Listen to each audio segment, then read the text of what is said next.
Hello বন্ধুরা, আজকে বাজার থেকে গোটা একটা মাছ নিয়ে এসেছিল আর নিয়ে এসেছিল তাজা তাজা পালং শাক। আমার বড় মামা শ্বশুর আমাদের বাড়িতে এসেছে আর বলল, বৌমা কিছু একটা ভালো মাছের রেসিপি বানাও। আমি মাছ খুব একটা ভালো বানাতে পারি না, কারণ আমার বর মাছ খায় না আর আমি মাছ বানাইও না। তবে আজকে বানাচ্ছি, তাই রেসিপিটা তোমাদের সঙ্গে শেয়ার করছি। প্রথমে আমি মাছগুলোকে ধুয়ে নিয়েছিলাম, তারপর লবণ হলুদ মাখিয়ে মাছগুলোকে ভেজে নিয়েছি। এই যে মাছগুলোকে ভেজে ভেজে তুলছি। কিছুটা মাছ আমি বানিয়েছি আর কিছুটা রেখে দিয়েছি, যেহেতু আমরাই খাবো, বর তো আর খাবে না। এবার আমি সেই মাছ ভাজার কড়াইতে আরও কিছুটা তেল দিলাম আর একটু জিরে, শুকনো লঙ্কার তেজপাতা ফোড়ন দিলাম।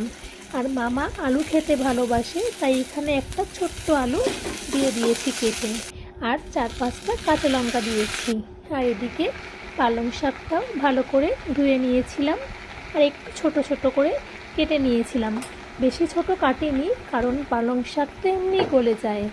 এবার পালং শাকটা দিয়ে পরিমাণ মতন লবণ হলুদ দিয়ে দিলাম আর অল্প একটু জল দিলাম, যেহেতু শাকে জল না দিলেও হয়ে যায়।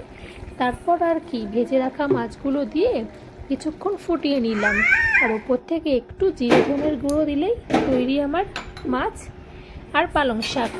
এদিকে আমি ভাত বেড়ে নিয়েছি। আজকে বানিয়েছিলাম রাতের খাবারে উচ্ছে আলু ভাজা, সজনের ডাঁটা দিয়ে আলু চচ্চড়ি, পাতলা করে মুসুর ডাল, আর এখানে একটু স্যালাড হিসাবে শসাই কেটে নিয়েছি। আর এখন যে পালং শাক দিয়ে মাছ বানিয়েছিলাম সেটাও প্লেটে নামিয়ে নিচ্ছি মামার জন্য। এই যে নামিয়ে নিয়েছি। এটাই আজকে আমাদের ডিনার। কেমন হয়েছে